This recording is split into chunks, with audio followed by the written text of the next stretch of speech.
Salut à tous, moi c'est Kipouille, donc bienvenue à vous, bonjour à tous. Donc je me lance sur Twitch, sur le live. L'idée c'est de lire des livres pour donner accès à la littérature un peu à tout le monde, puisque je suis passionnée de littérature. Je sais que tout le monde n'a pas accès à la lecture, aussi bien pour les handicapés ou les gens qui n'aiment pas lire. Donc voilà, moi l'idée c'est de faire ça en mode podcast et permettre à tout le monde d'avoir accès à la littérature. Alors là, je vois dans les chats, la musique est un peu forte quand tu parles. Il y a toujours la musique quand je parle ou pas? Excusez-moi, je suis encore un petit peu novice. Là, c'est mieux, du coup, vous devez mieux m'entendre. Nickel. Faut que je refasse ma présentation ou ça va aller? Les aléas du live. Bah ouais, surtout quand on est toute nouvelle. C'est la première fois. Ok. Alors, je me relance, c'est reparti. Donc, je me présente. Je suis Kipouille, je suis nouvelle. Et donc, du coup, l'idée de la chaîne, ce sera de lire des livres pour donner accès à la littérature à tout le monde, puisque tout le monde n'a pas accès aux livres, que ce soit les personnes handicapées ou les personnes qui n'aiment pas lire. Donc, du coup, donc voilà, je vais lire des livres. Et puis bah on verra si ça vous plaît. Enfin, il y a plusieurs projets, donc on va en parler un peu, on va regarder ça ensemble. Donc voilà, donc l'idée c'est de lire des livres. Donc là j'en ai mis pas mal sur l'écran. Je vais pas forcément lire cela, mais c'est une piste d'idée. Je suis ouverte aux propositions. Après, ça reste soumis à mon appréciation personnelle, puisque je ne vais pas lire de tout. Il y a des choses que j'aime pas lire, il y a des choses que je pense n'ont rien à faire sur Twitch non plus. Donc voilà, donc là c'est des propositions. On va commencer par Shining. Je vais commencer à lire les chapitres ce soir. Et puis donc ça va être une première lecture et Harry Potter, ça arrivera par la suite. Je voulais pas commencer par Harry Potter tout de suite. Effectivement, Xylo, je sais que j'en ai un peu parlé, je sais qu'il y en a qui veulent que je lise Harry Potter, mais je voulais pas commencer tout de suite par cela, donc je commence par Shining et Harry Potter arrivera par la suite.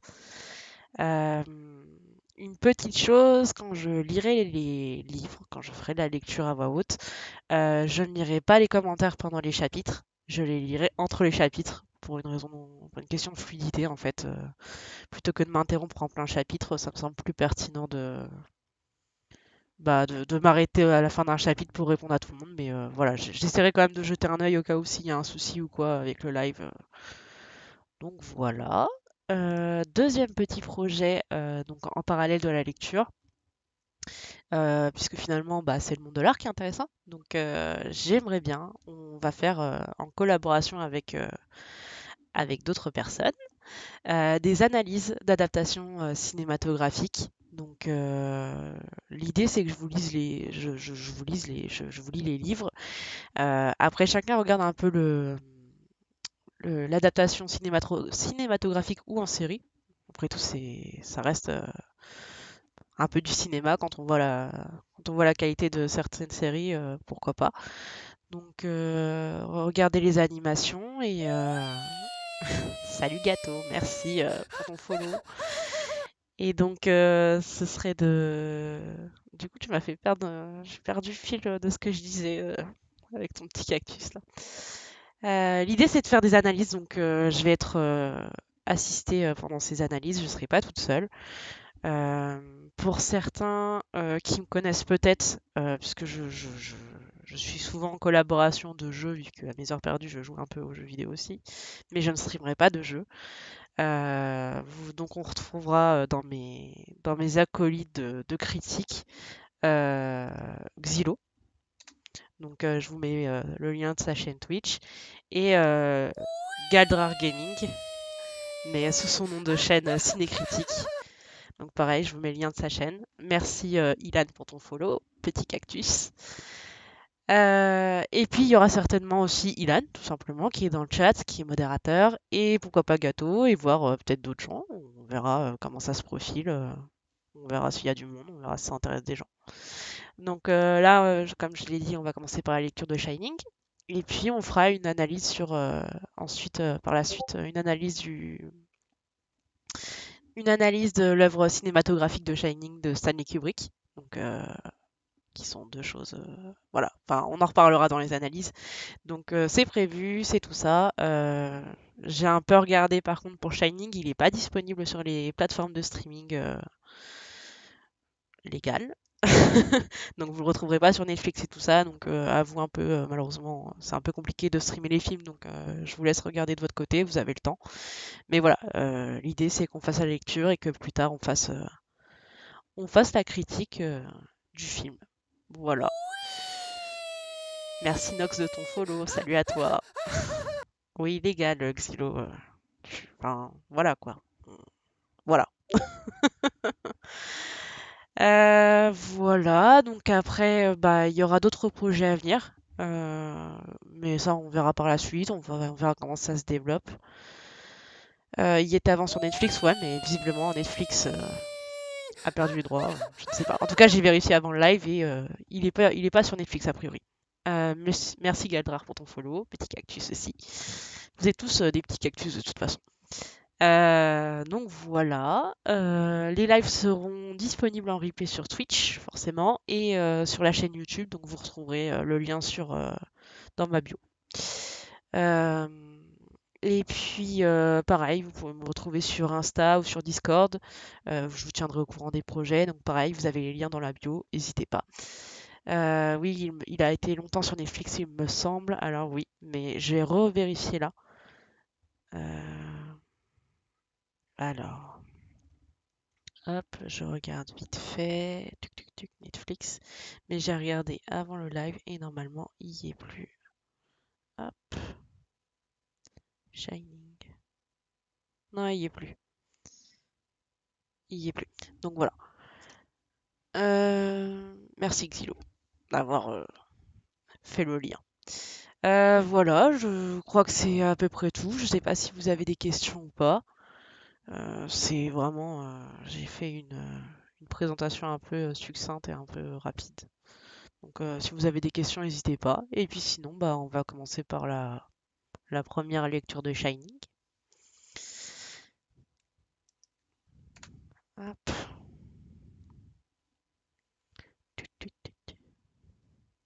Hop. Ouais, comme je l'ai dit, bah toi déjà je sais que tu vas intervenir. Il y aura certainement Galdrar. Il y aura, bah, certainement c'est sûr, même normalement on fait l'analyse cinématographique avec Galdrar. Euh, Après, bah, il y aura certainement Ilan, Gâteau, peut-être d'autres personnes à voir. Et après, dans les autres projets à venir, oui, il y aura forcément je pense, des intervenants. Des débats, ouais, pourquoi pas, franchement, ça peut être vachement sympa. Après, pourquoi pas? Finalement, dans les analyses, c'est un peu aussi ce que je propose, qu'on fasse un peu des débats. Donc, euh, donc voilà. Ouais, je pense on a fait le tour. Globalement, ça me semble pas mal. C'est OK pour vous, donc je mets en pause de petites secondes, le temps de me préparer, de me mettre en condition et puis on va commencer avec la première lecture. Du coup, je vous dis à tout de suite et n'hésitez pas si vous avez des questions le temps que je finisse les préparations et tout et que je me lance, j'y répondrai avant de commencer la lecture. À tout de suite.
Alors, du coup, donc, comme je l'ai annoncé, donc on va commencer par Shining. Alors, du coup, je vois que Ilan apprécie tout particulièrement ma musique d'ascenseur et forcément, il fallait bien que je mette une musique d'ascenseur. Je ne pouvais pas vous laisser attendre dans le silence. On aime tous ces musiques d'ascenseur toutes nulles.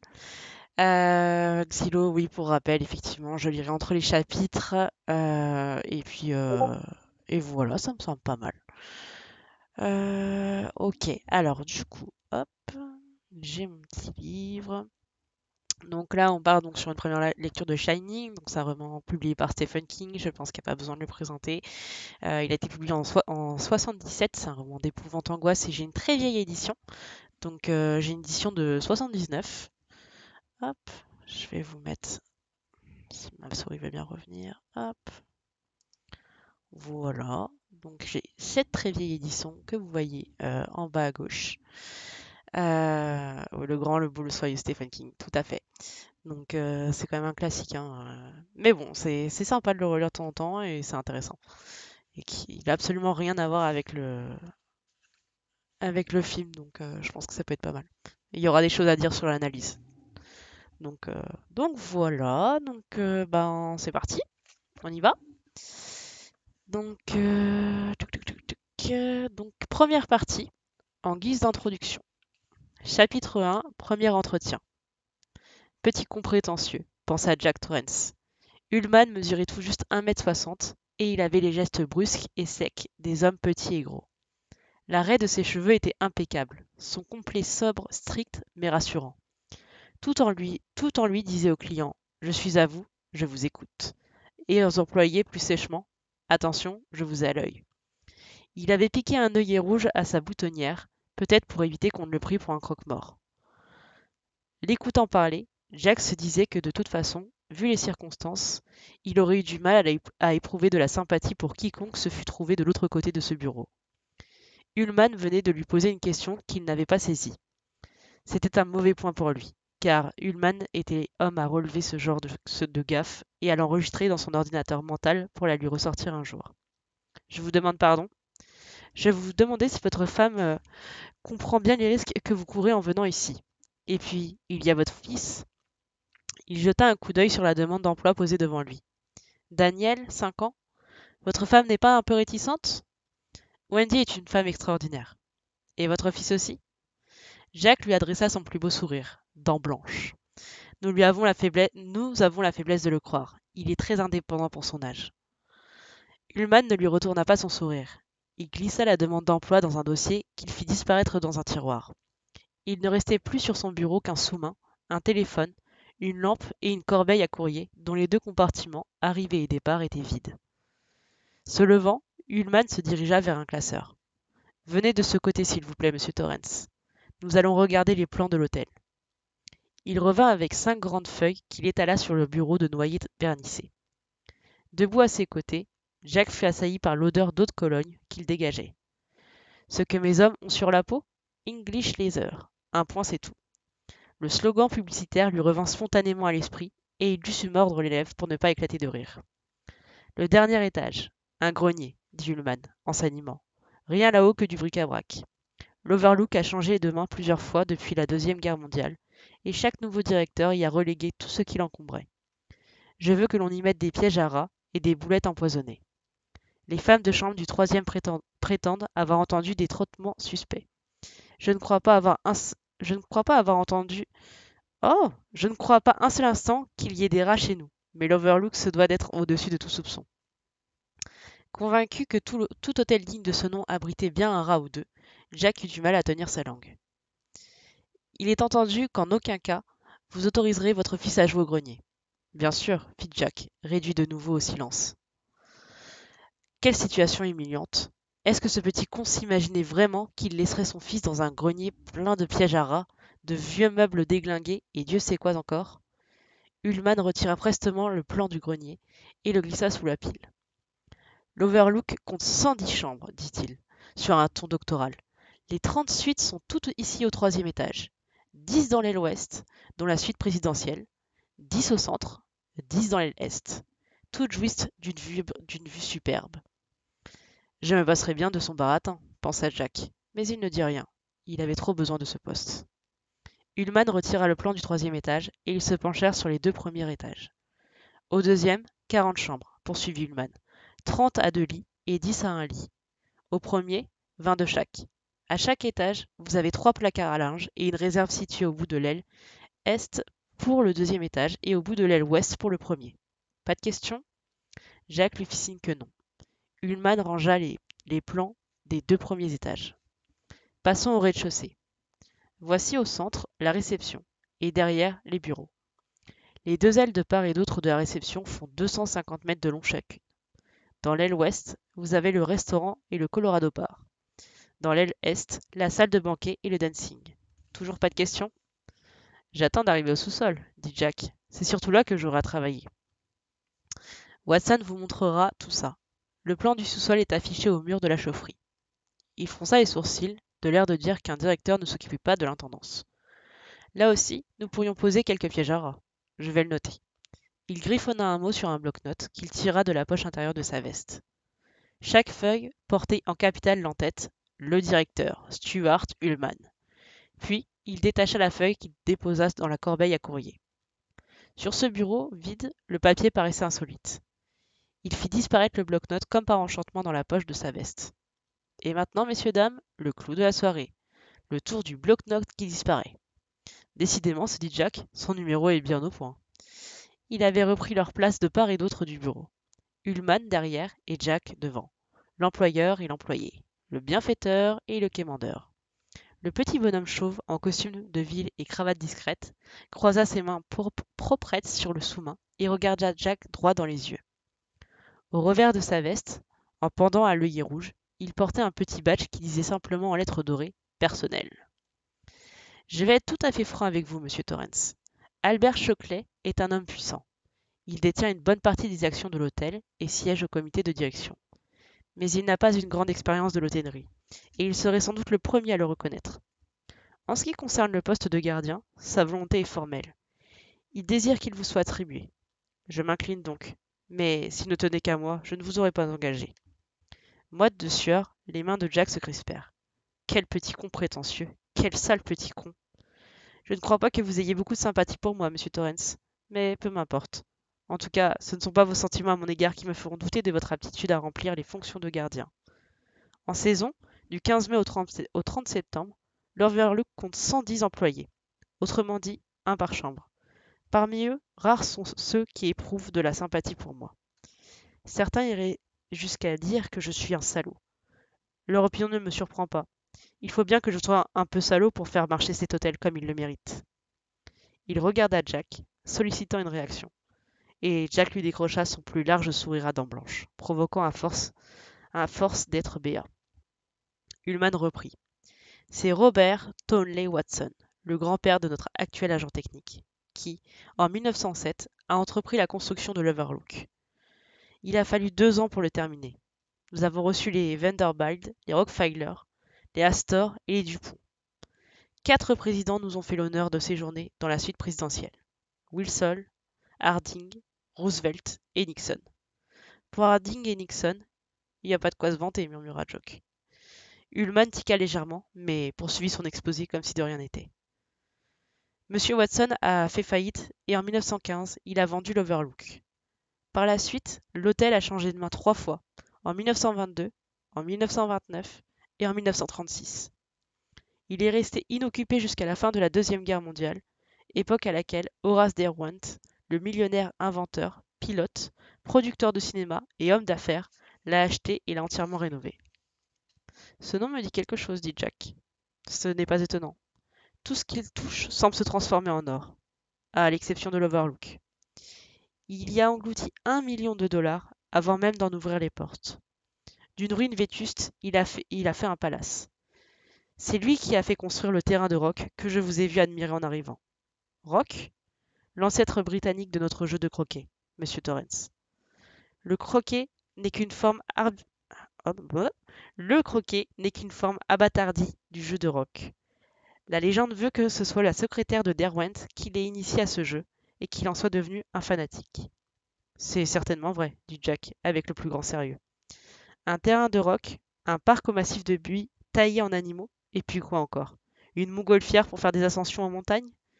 Il commençait à en avoir marre de Stuart Ullman, mais visiblement, Ullman n'avait pas fini, et il lui faudrait d'écouter jusqu'au bout. Lorsque le déficit atteignit 3 millions, Derwent vendit l'hôtel à un groupe de spéculateurs californiens. Eux aussi ont dû déchanter. Ils n'étaient pas faits pour l'hôtellerie. En 1970, M. Shockley et ses associés ont acheté l'hôtel et m'en ont confié la direction. Nous avons, nous aussi, travaillé à perte pendant plusieurs années. Mais je suis heureux de pouvoir affirmer que malgré nos difficultés, les propriétaires m'ont toujours fait confiance.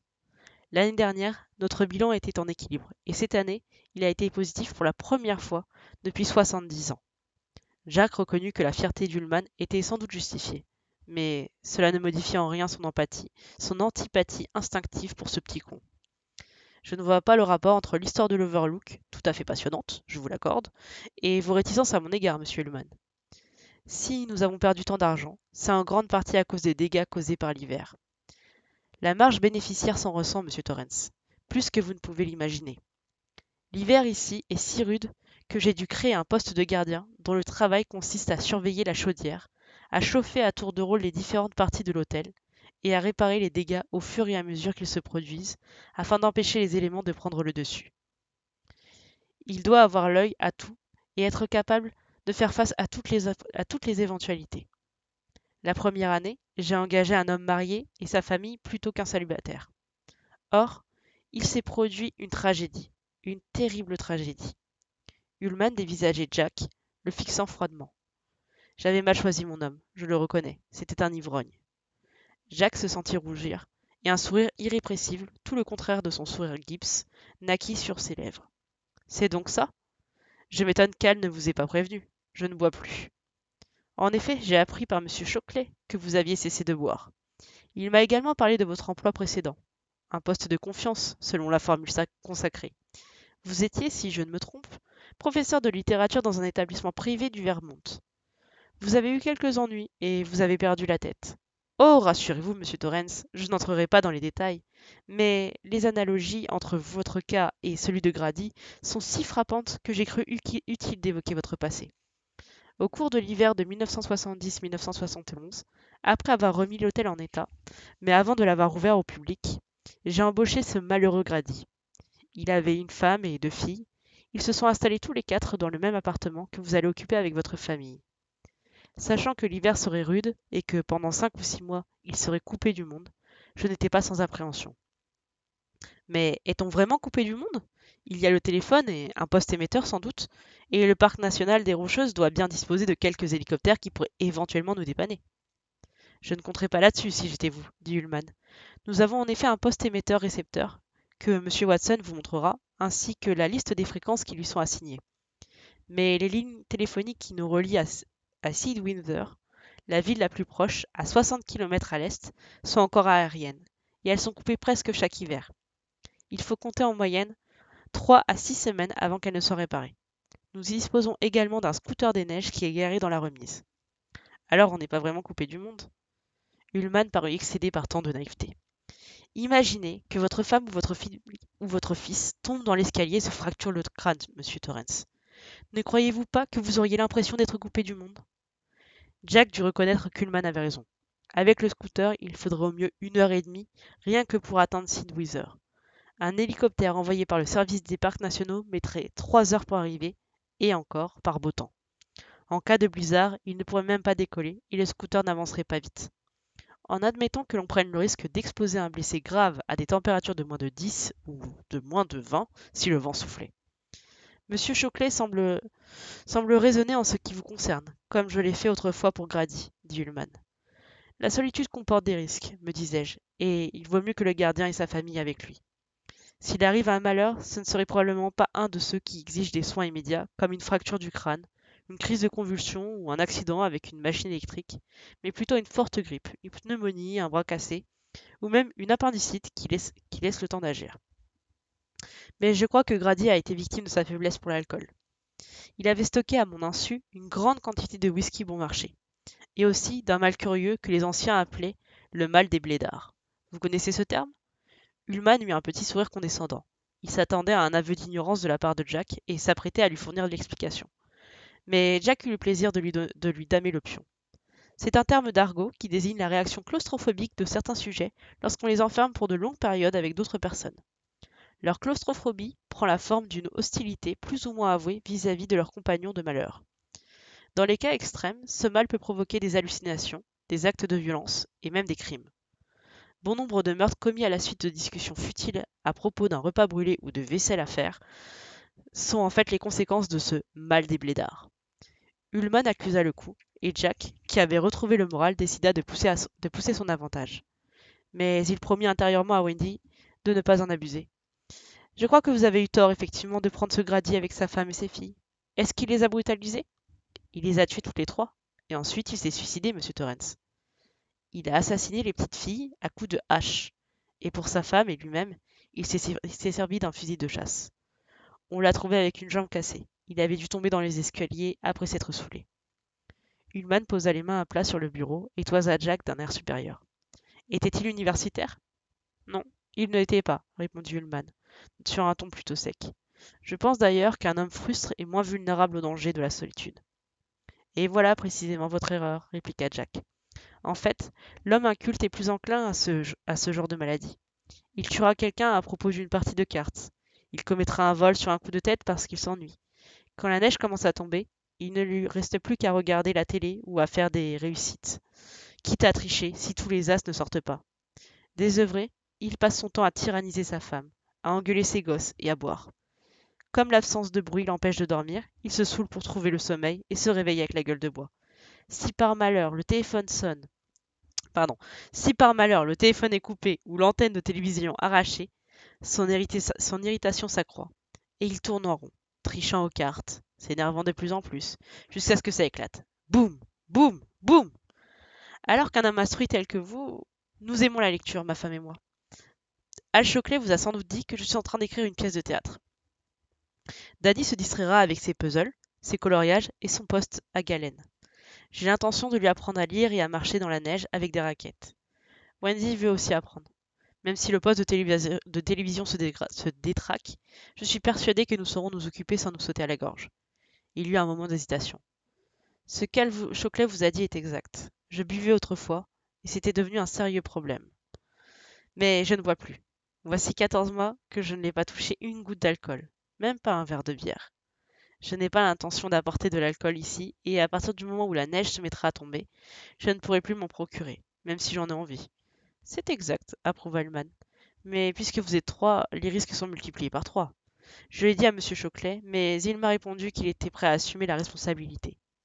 Maintenant que vous êtes prévenu, et j'ai l'impression que cela ne vous effraie pas, vous non plus, pas le moins du monde. Bien. J'aurais préféré trouver quelqu'un sans charge d'âme, un étudiant en congé par exemple, mais comme je n'ai pas le choix, n'en parlons plus. Vous ferez peut-être l'affaire après tout. Maintenant, je vais vous confier à M. Watson, qui va vous montrer le sous-sol et le parc, à moins que vous n'ayez d'autres questions. Non, aucune. Ullman se leva. J'espère que vous ne m'en voulez pas, monsieur Torrance. Je n'ai rien contre vous, personnellement. Je ne cherche que le bien de l'Overlook. C'est un hôtel magnifique, et je tiens à ce qu'il le reste. Sans rancune, monsieur Ullman, dit Jack, lui lançant à nouveau son plus beau sourire. Mais Ullman ne lui tendit pas la main, et Jack en fut soulagé. Sans rancune, avait-il dit? Mais si, il lui en voulait. Et comment? Fin du chapitre 2. Alors, du coup, le grand, le beau, le soyeux Stephen King. Oui. Oui, bon. Oui, bah écoute, gâteau, il faut interpréter le texte. Alors, voilà. C'était au cas où si vous étiez endormi. Voilà, c'était pour vous réveiller un peu. Mais je vois que c'est bon, ça a l'air d'aller. Du coup, c'est parti pour le chapitre 2. Chapitre 2, Boulder, Colorado. Elle l'apercevait depuis la fenêtre de la cuisine. Il était assis au bord du trottoir. Il ne jouait ni avec ses camions, ni avec son chariot, ni même avec le planeur en balsa qui lui avait tant fait plaisir quand Jack le lui avait offert la semaine dernière. Guettant l'arrivée de leur vieille Volkswagen déglinguée, les coudes plantés sur les cuisses, le menton calé dans les mains, il était l'image même du gosse de 5 ans qui attend son père. Wendy se sentit soudain triste, triste à pleurer. Elle accrocha le torchon au porte-serviettes, au-dessus de l'évier, et descendit l'escalier en boutonnant les 2 premiers boutons de son chemisier. Jack et sa foutue fierté. Mais non, Hal, je n'ai pas besoin d'une avance, nous avons encore de quoi vivre. Les murs du couloir étaient rayés, barbouillés de crayons gras et de peinture. L'escalier était trop raide, le bois se fendillait, tout l'immeuble sentait le vieux et le rance. Est-ce que c'était un cadre convenable pour Danny, après la jolie petite maison de briques de Stovington? Et par-dessus le marché, le couple qui vivait au-dessus, au deuxième, non seulement n'était pas marié, ce qui ne la dérangeait pas, mais n'arrêtait pas de se taper dessus, ce qui l'effrayait. Pendant la semaine, il y avait bien des petites bagarres préliminaires, mais c'était le vendredi soir, après la fermeture des bars, que les choses commençaient à se gâter sérieusement. Le grand match de boxe du vendredi soir, plaisanta Jack. Mais ce n'était pas drôle. La femme, elle s'appelait Eliane, finissait toujours par pleurer et suppliait en vain. Arrête, je t'en prie, arrête. Et l'homme, qui se nommait Tom, au lieu de s'arrêter, hurlait de plus belle. Une fois, ils avaient même réussi à réveiller Danny, qui pourtant avait un sommeil de plomb. Le lendemain matin, quand Tom avait quitté l'immeuble, Jack l'avait suivi et l'avait abordé, espérant le raisonner. Voyant que Tom ne voulait rien entendre, Jack lui avait dit quelque chose à l'oreille que Wendy n'avait pas su saisir. Mais Tom avait secoué la tête et avait tourné les talons, l'air buté. Une semaine s'était écoulée depuis l'incident, et bien que pendant quelques jours ils eussent constaté une légère amélioration, au week-end suivant, tout était rentré dans l'ordre, ou plutôt dans le désordre. C'était mauvais pour Danny. Une nouvelle vague de tristesse l'envahit, mais ne voulant pas se donner en spectacle, elle refoula ses larmes. Rabattant sa jupe, elle s'assit sur le trottoir à côté de Danny. Qu'est-ce que tu fais là, prof lui demanda-t-elle. Il lui sourit, mais visiblement, il était ailleurs. Salut, maman. Elle remarqua l'aile fêlée du planeur à ses pieds. Veux-tu que j'essaye de réparer ça, mon lapin? Non, papa le fera. Tu sais, papa ne sera peut-être pas là avant le dîner. La route de la montagne est longue. Tu crois que la coccinelle tiendra le coup? Bien sûr qu'elle tiendra le coup. Mais il lui avait fourni un nouveau sujet d'inquiétude. Merci, Dany, je n'avais pas vraiment besoin de ça. Papa a dit qu'elle risquait de tomber en panne. Cette éventualité ne semblait lui faire ni chaud ni froid. Il a dit que la pompe était foutue. Ne parle pas comme ça, Dany. Il ne faut pas parler de la pompe?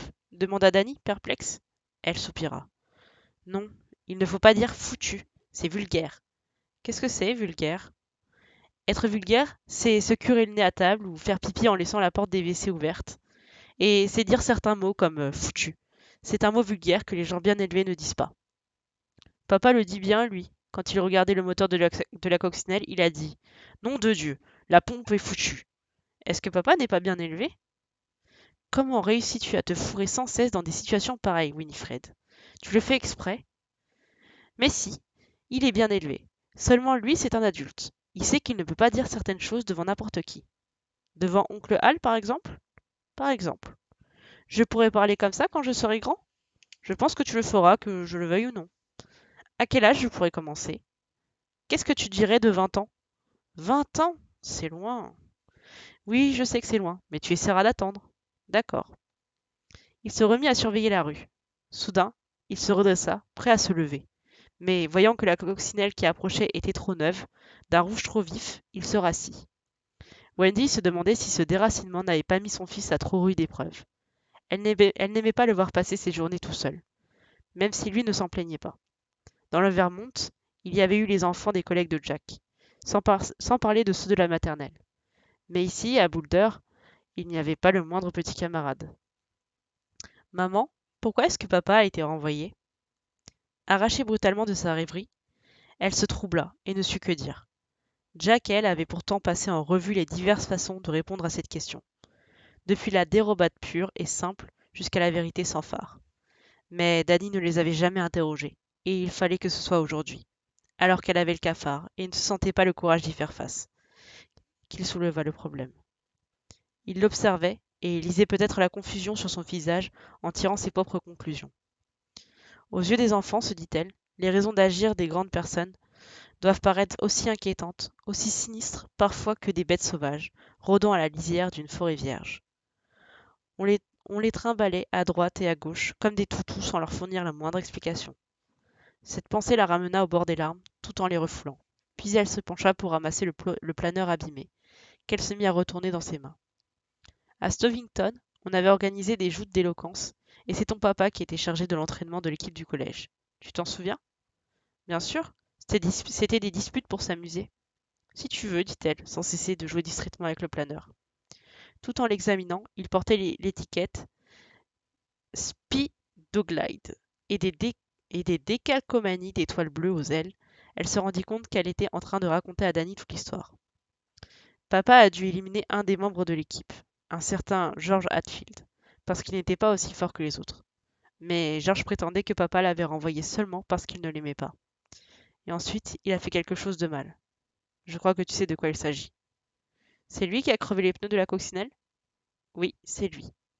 Ça s'est passé après l'école, et ton père l'a pris sur le fait. Elle hésita, mais il était trop tard pour reculer.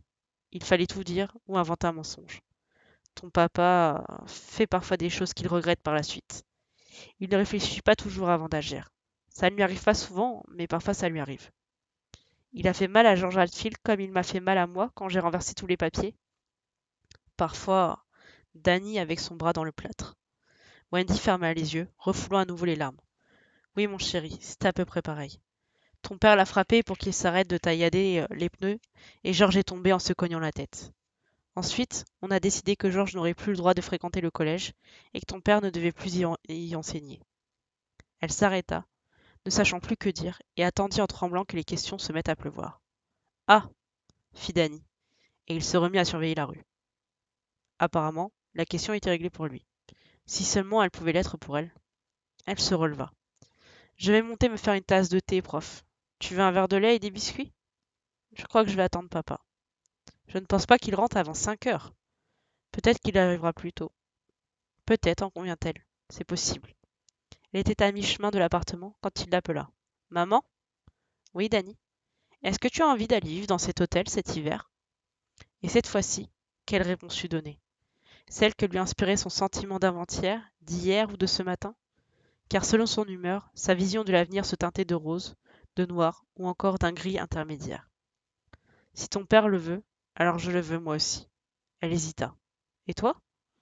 Je crois que moi aussi, dit-il au bout d'un moment. Ici, je n'ai personne pour jouer. Tes camarades te manquent, n'est-ce pas? Quelquefois. Scott et Andy, en tout cas. Elle revint vers lui, l'embrassa et lui ébouriffa ses cheveux qui commençaient tout juste à perdre leur finesse enfantine. C'était un garçon tellement sérieux. Elle se demandait parfois comment il allait pouvoir s'en tirer avec des parents comme les siens. Leurs grands espoirs du début se trouvaient réduits à cet appartement minable dans une ville étrangère. L'image de Danny dans son plâtre surgit à nouveau devant ses yeux. Oui, le bon Dieu s'était sûrement trompé en le leur envoyant. Ses services de placement avaient dû commettre quelques erreurs. Une erreur qui risquait de coûter cher à Danny et qui pourrait devenir irréparable, à moins qu'un étranger n'intervînt pour les aider. Reste sur le trottoir, prof, dit-elle en le serrant très fort. Oui, maman. Elle monta l'escalier et alla à la cuisine. Elle mit la bouilloire à chauffer et posa quelques pépitos sur une assiette pour le cas où Danny rentrerait pendant qu'elle serait allongée. Installée devant la grande tasse en terre cuite, elle le regarda par la fenêtre. Il était toujours assis sur le trottoir avec son jean et son blouson molletonné de Stovington Prep, trop grand pour lui et près de lui, son planeur. Les larmes qui avaient menacé depuis le matin éclatèrent enfin, et penchée au-dessus des volutes parfumées qui montaient de la tasse de thé, elle s'y abandonna, pleurant ses souffrances du passé et sa terreur de l'avenir. Fin du chapitre 2. Oui, le A. Oui, ça fait un peu le A de Denis Brognard, c'est vrai. Et Pépitos, bah les Pépitos, c'est des gâteaux, Ilan. C'est comme des granolas, mais Pépitos, quoi. Google est ton ami. C'est des gâteaux au chocolat. Ouais, c'est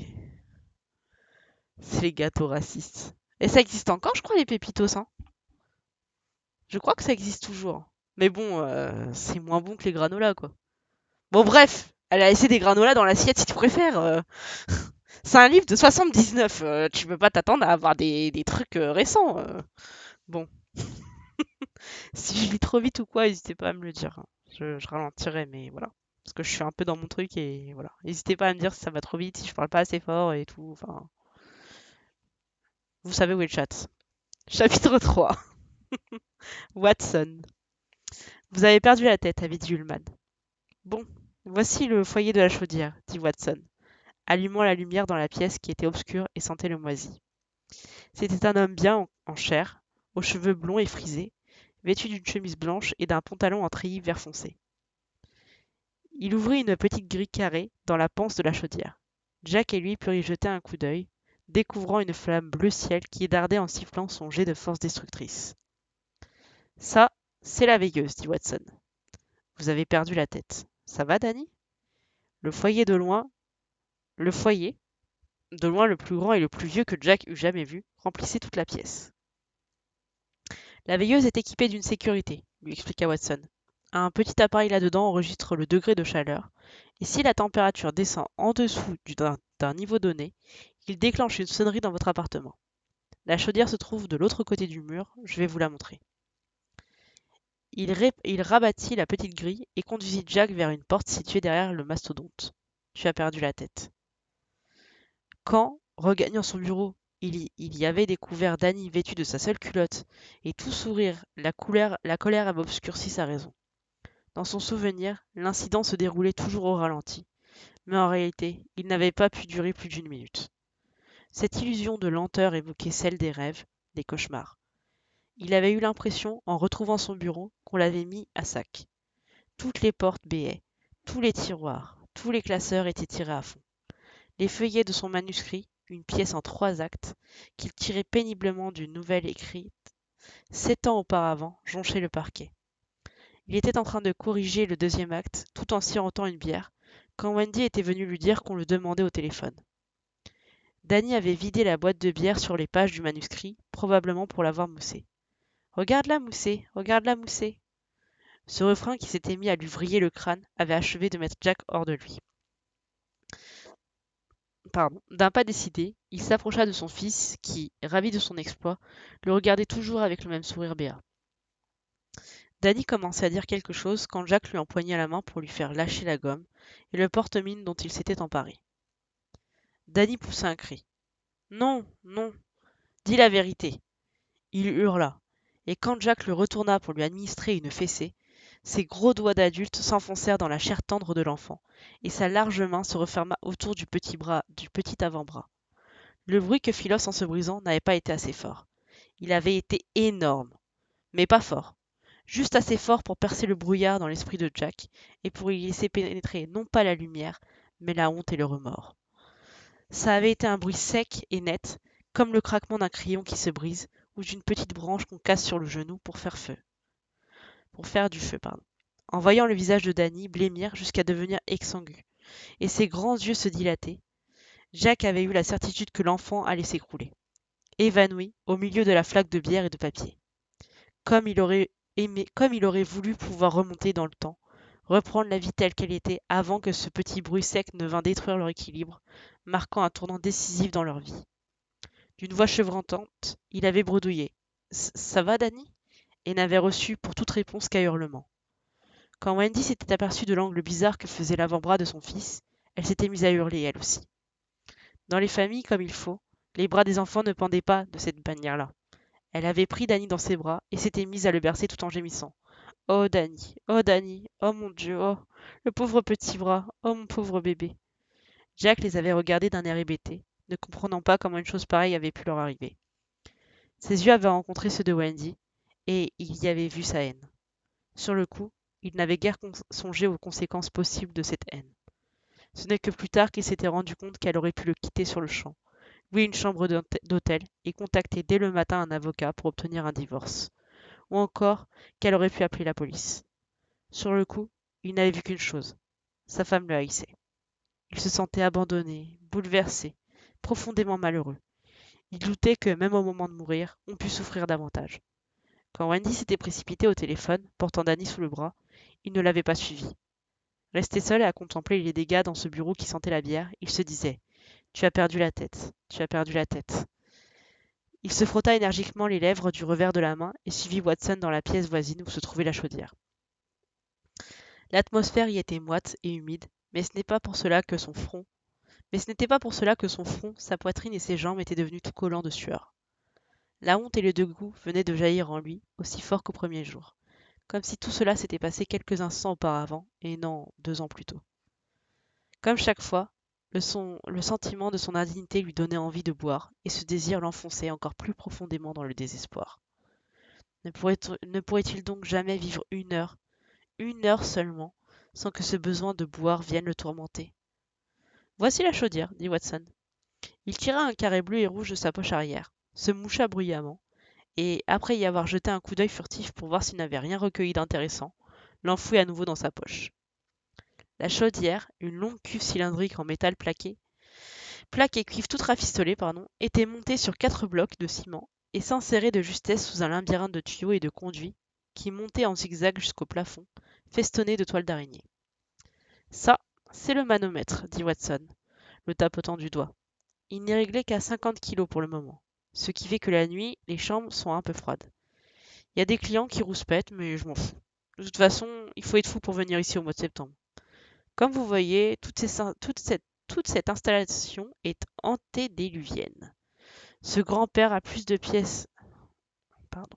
Ce grand-père a plus de pièces à son cul qu'une salopette de cheminot. Il extirpa encore une fois le foulard de sa poche, se moucha, examina ce mouchoir de fortune, et le fit de nouveau disparaître. Putain de rhume, marmonna Watson, en guise d'explication. Ça m'arrive chaque année au mois de septembre. Quand je bricole cette vieille saloperie ici, j'ai chaud. Quand je sors tondre la pelouse ou ratisser le terrain de roc, j'ai froid. Et comme disait ma vieille mère, quand on a froid, on s'enrhume. En temps normal, vous réglerez la pression à 25 kg. Ullman vous dira de chauffer les différentes parties de l'hôtel à tour de rôle. D'abord l'aile ouest, ensuite l'aile est, enfin le centre. Ce mec est vraiment le roi des cons. Vous trouvez pas? Il me rend malade. Tout ce qu'il sait faire, c'est japper à longueur de journée, comme un de ces sales kleps qui vous chopent les chevilles et pissent sur le tapis. Venez voir ici. Vous ouvrez ou fermez ces clapets avec ces cordons. Je vous ai tous marqués. Les fiches bleues sont pour les chambres de l'aile est, les rouges pour le centre, les jaunes pour l'aile ouest. Quand vous chaufferez l'aile ouest, rappelez-vous que c'est elle qui est la plus exposée au mauvais temps. Quand le vent souffle, il fait plus froid dans ces chambres-là que dans... Quand le vent souffle, il fait plus froid dans ces chambres-là que dans le con d'une femme frigide.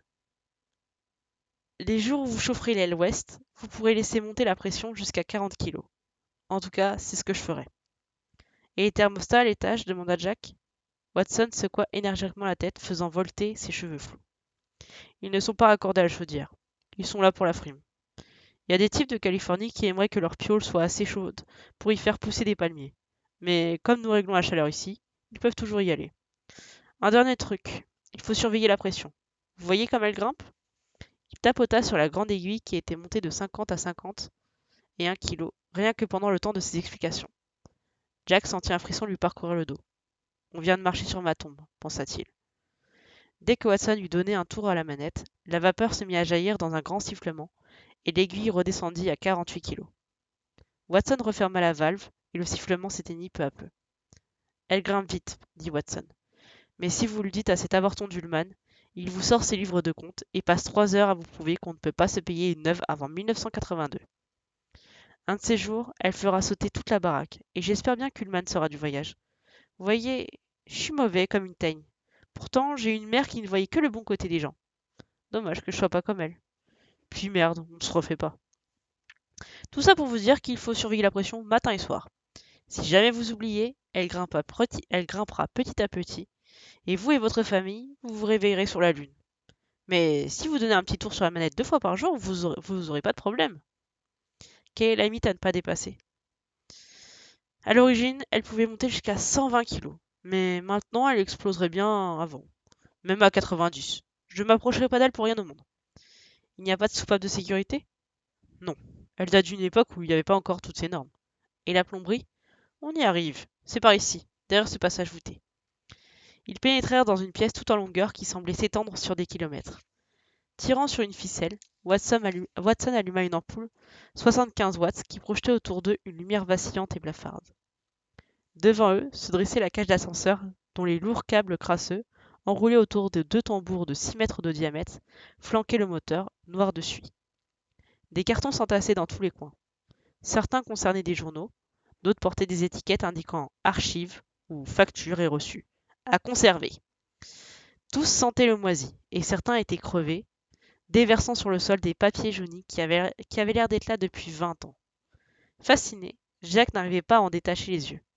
Toute l'histoire de l'Overlook devait se cacher là, enfouie dans ces cartons pourrissants. Il déconne aussi celui-là, dit Watson, désignant du doigt l'ascenseur. Ullman a dû acheter l'inspecteur en lui fiant quelques bons petits gueuletons, moyennant quoi nous ne voyons jamais le réparateur. Voilà le bloc plomberie, dit-il, pointant 5 énormes tuyaux gainés de laine de verre et cerclés de bandes métalliques qui montaient vers le plafond et s'enfonçaient dans l'obscurité.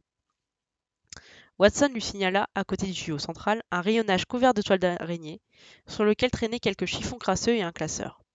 Les plans de la plomberie sont là, lui dit-il. Vous aurez pas de fuite, il n'y en a jamais eu. Mais quelquefois l'eau gèle dans les tuyauteries. Le seul moyen d'éviter ça, ça serait d'ouvrir un peu les robinets chaque nuit. Mais comme il y en a 400 dans ce putain de palace, vous imaginez la gueule d'Ullman en voyant la note d'eau. Je trouve votre analyse de la situation tout à fait remarquable. Le regard de Watson se chargea d'admiration. Alors, c'est vrai que vous avez fait des études? Vous parlez comme un livre. J'admire les gens instruits, sauf quand ce sont des pédales. Et il y en a, croyez-moi. Vous savez qui a foutu toute cette pagaille dans les universités il y a quelques années? C'est eux, les homosexuels. Ils se sentent pas bien dans leur peau, et alors, il faut qu'ils aillent crier dans la rue. S'extérioriser, qu'ils disent. Mais bon Dieu, on se demande où va le monde. Si l'eau gèle, ce sera ici, au sous-sol, où il n'y a pas de chauffage. Si ça arrive, prenez ce machin-là. Il tira un chalumeau d'une vieille caisse à orange défoncée. Enlevez la gaine de laine de verre, là où la conduite est bouchée, et dirigez la flamme directement dessus. Pigé? Et si ce n'est pas un de ces tuyaux-là? Ça n'arrivera pas ailleurs si vous faites votre boulot, et que la baraque est bien chauffée. De toute façon, vous ne pourrez pas atteindre les autres conduites. Vous en faites pas, tout se passera bien. Quel endroit sinistre. Avec toutes ces toiles d'araignée, ça me donne la chair de poule, je vous jure. Ullman m'a raconté que le premier gardien a tué sa famille puis s'est suicidé. Ouais, ce mec, Grady. C'était un salaud. Je l'ai vu tout de suite à son sourire de faucheton. On venait tout juste de commencer les travaux et Ullman, toujours aussi radin, était prêt à embaucher Jack l'enventreur, était prêt à embaucher Jack l'éventreur lui-même s'il acceptait d'être payé au rabais. Le téléphone ne répondait plus et un garde forestier est allé voir. Il les a trouvés là-haut au deuxième étage, durs comme des blocs de glace. C'était moche pour les petites filles. Elles n'avaient que 6 et 8 ans et elles étaient mignonnes toutes pleines. Vous parlez d'une histoire. Ullman était en Floride où il gère un bastringue au bord de mer pendant la morte saison. Il a pris le premier vol pour Denver et il était à Saint Weiser pour dans la journée. Comme la route était coupée, il a dû louer un scooter des neiges pour venir jusqu'ici. Vous imaginez? Ullman sur un scooter. Ensuite, il a remué ciel et terre pour que les journaux mettent pas leur nez là-dedans.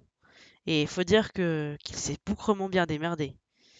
Il y a eu qu'une ligne ou deux dans Denver Post et dans le torche-cul d'Est Park. Un avis comme quoi qu'ils étaient morts, c'est tout. C'était du beau travail, surtout vu la réputation de la maison. Mais je croyais que les journalistes allaient profiter de l'histoire de Grady pour ressortir tous les vieux scandales. Quel scandale? Watson haussa les épaules. Tous les grands hôtels ont des scandales, répondit-il. De même qu'ils ont leurs fantômes. Pourquoi? Ma foi, les gens vont et viennent. Quelquefois, il y a un pauvre bougre qui tombe raide mort d'une crise cardiaque dans sa chambre. Tenez par exemple, la bonne femme qui a crevé au mois de juillet, il y a 2 mois. Là aussi, Ullman s'est débrouillé pour étouffer l'affaire. C'est pour ça qu'on le paye 22 000 dollars pour la saison. Et même si je peux pas le blairer, je dois avouer qu'il les vole pas. La femme, c'était une vieille poufiasse qui avait au moins 60 piges. Mon âge. Elle avait les cheveux teints, aussi rouges qu'une lanterne de bordel. Les nichons qui pendouillaient jusqu'au nombril, vu qu'elle mettait rien pour les tenir. Les jambes tellement couvertes de varices qu'on aurait dit des cartes routières. Et avec ça, des bijoux des pieds à la tête. Elle était avec un gosse qui ne pouvait pas avoir plus de 17 ans. Une tignasse qui lui arrivait au ras des fesses et la braguette pleine à craquer. Ça faisait une semaine, 10 jours peut-être, qu'ils étaient là. Et tous les soirs, c'était le même cinéma. De 5 à 7, ils picolaient au Colorado Bar. Elle s'envoyait les Bloody Mary comme si on allait les interdire le lendemain. Et lui se descendait une bouteille d'Olympia en la sirotant pour faire durer le plaisir. Elle se donnait un mal de chien pour le dérider, et au début, il lui balançait de temps à autre un sourire mécanique. Mais chaque jour, il souriait un peu plus jaune. Dieu sait quel porno il devait s'inventer pour amorcer sa pompe le soir. Quand enfin ils allaient dîner, elle titubait, saoule comme une bourrique, et lui, il pensait les fesses des serveuses derrière son dos. Nous autres, on faisait des paris pour savoir combien de jours il tiendrait. Watson haussa les épaules. Un soir, vers 10 heures, il descend tout seul, disant que sa femme ne se sent pas bien. ce qui voulait dire qu'elle était ivre-morte comme tous les jours, et qu'il allait lui chercher un médicament pour la digestion. Il prend la petite Porsche dans laquelle ils sont venus, et on l'a plus revue. Le lendemain matin, elle descend, et elle essaye de donner le change, mais elle pâlit d'heure en heure, et Ullman, lui, glisse que, sans vouloir l'effrayer, il vaudrait peut-être mieux prévenir la police, histoire de savoir si le gars n'avait pas eu un accident. Mais elle le défend comme une tigresse. Non, non, non, il n'y a rien à craindre, c'est un excellent conducteur, tout va bien. Il sera là pour le dîner. À 3 heures, elle va au bar, et comme il vient pas, elle dîne pas du tout. À 10h30, elle monte chez elle et n'en sort que les pieds devant. Que s'est-il passé? Le tout-lui a dit qu'en plus de tout l'alcool qu'elle avait ingurgité, elle avait avalé un tube de somnifère. Son mari, un grand avocat du New York, arrive le lendemain et engueule Ullman comme du poisson pourri. Mais Ullman ne se laisse pas impressionner et finit par le calmer. Il lui a probablement demandé s'il aimerait que la mort de sa femme fasse la une des grands journaux new-yorkais. Épouse de l'éminent machin-chose, trouvée morte dans une chambre d'hôtel. Avec en sous-titre, elle s'envoyait un gosse qui aurait pu être son petit-fils. Watson prit un mouchoir de nouveau, se moucha, jeta un coup d'œil et le refourra dans sa poche. La suite, une semaine plus tard, la femme de chambre, une connasse du nom de Dolores Vickery, entre dans la chambre où elle est morte pour faire le lit, pousse un cri à réveiller les morts et tourne de l'œil. Quand elle revint à elle, elle raconte qu'elle a vu le cadavre de la vieille dans la salle de bain, qu'elle était couchée toute nue dans la baignoire. Elle avait la figure toute violette, dit Dolores, et elle m'a fait un grand sourire. Ullman l'a virée sur le champ, lui disant de disparaître. D'après mes calculs, entre 40 et 50 types sont morts dans cet hôtel depuis que mon grand-père l'a ouvert en 1910. Il regarda Jack d'un air entendu. Vous voulez savoir comment ils partent le plus souvent? Ils ont une attaque en baisant la bonne femme qui les accompagne. Il y a beaucoup de vieux schnocks qui, croyant retrouver leurs 20 ans, viennent ici faire la noce une dernière fois. Des fois, ça fait jaser. Tous les directeurs ne sont pas des Ullman. Il y a eu des articles dans les journaux et la réputation de l'hôtel en a pris un coup, c'est sûr. Mais il n'y a pas de fantômes? Monsieur Torrance, j'ai travaillé ici toute ma vie et j'ai jamais vu de fantôme. Maintenant, venez avec moi que je vous montre la remise. Je vous suis. À l'instant où Watson allait éteindre la lumière, Jack dit: En tout cas, il y a des montagnes de journaux ici. Ça, c'est bien vrai. On dirait qu'on les collectionne depuis des siècles. Des journaux, des factures, des reçus, et Dieu sait quoi encore. Du temps de mon père, quand il y avait la chaudière à bois, on les brûlait de temps en temps, mais maintenant ils s'accumulent. En se dirigeant vers l'escalier, ils s'arrêtèrent un instant pour que Watson se mouche une dernière fois. Tous les outils dont vous aurez besoin sont rangés dans la remise. Vous y trouverez aussi les bardeaux. Ulmal vous en a parlé? Oui, il voudrait que je refasse une partie du toit. Ce petit salaud vous exploitera tant qu'il le pourra. Et au printemps, il ira pleurnicher partout, racontant que vous étiez un Jean foutre et un incapable. Je lui ai dit en face un jour. Je vois pas pourquoi je me gênerais.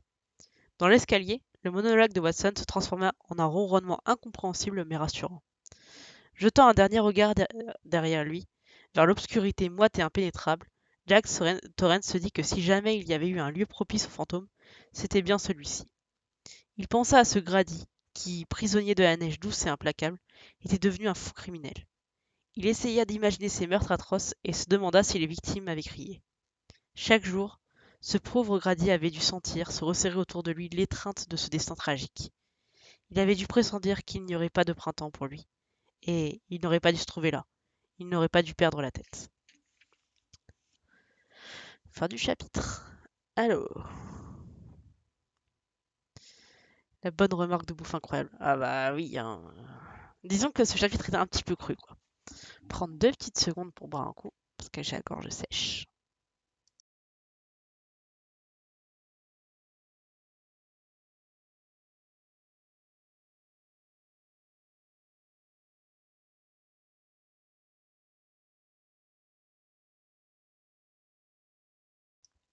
C'est bon. Bon, c'est pas mal.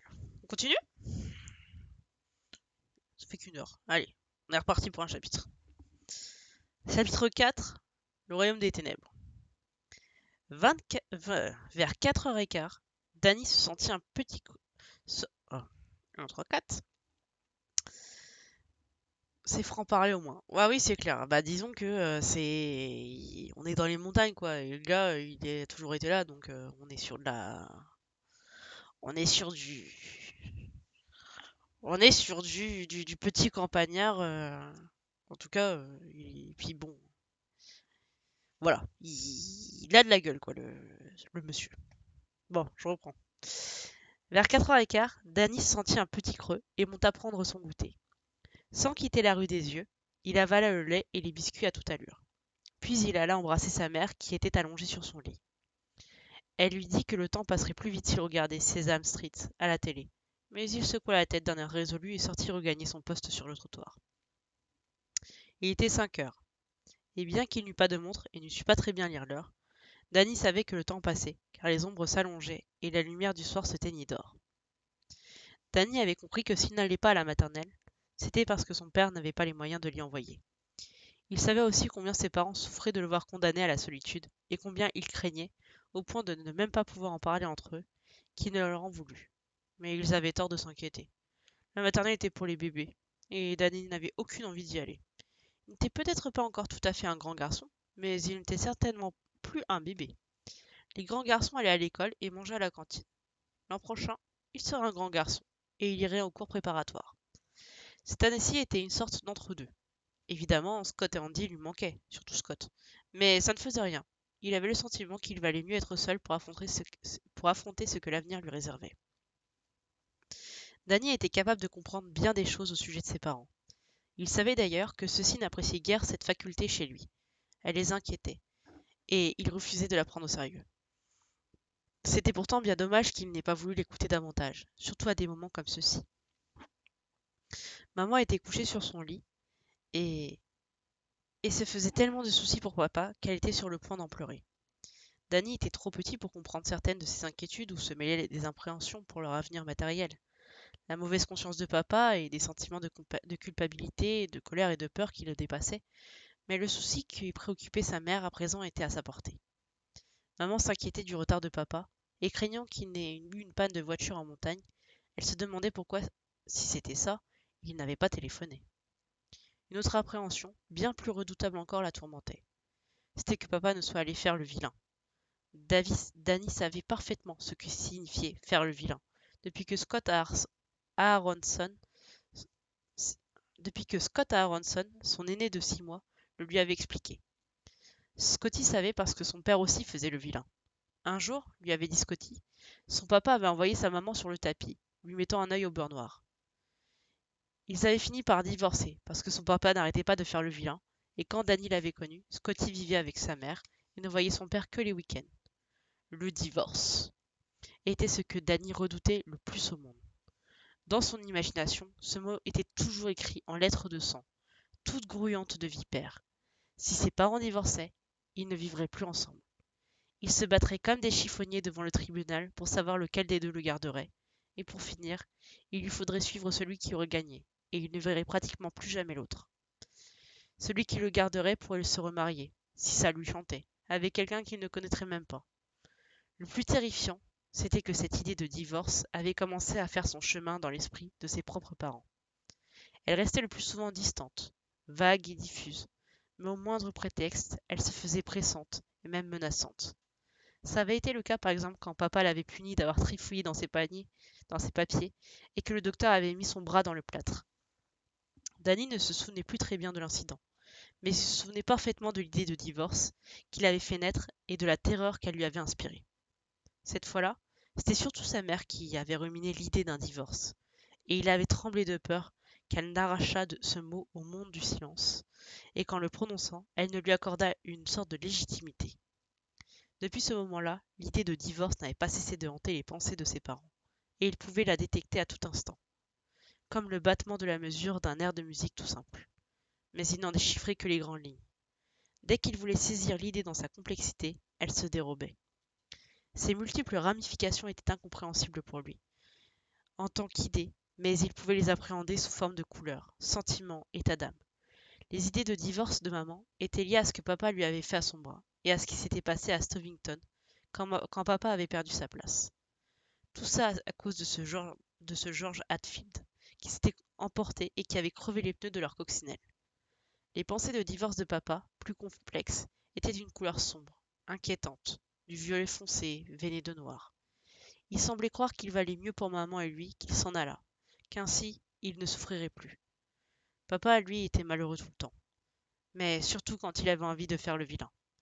L'envie de faire le vilain était un autre leitmotiv dans l'esprit de Jack, que Danny repérait facilement. C'était une envie presque irrésistible d'aller s'enfermer dans l'obscurité, devant un poste de télé couleur, et, tout en grignotant des cacahuètes, de se saouler jusqu'à ce que son esprit arrêtât de le tourmenter. Mais aujourd'hui, sa mère n'avait aucune raison de se faire du souci, et il aurait aimé pouvoir la rassurer.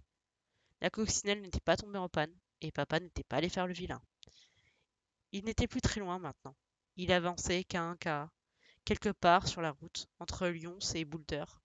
Il ne songeait même pas à faire le vilain. Il pensait à... Danny jeta un coup d'œil furtif vers la fenêtre de la cuisine. Quelquefois, quand il se concentrait très fort, il se produisait quelque chose d'étrange.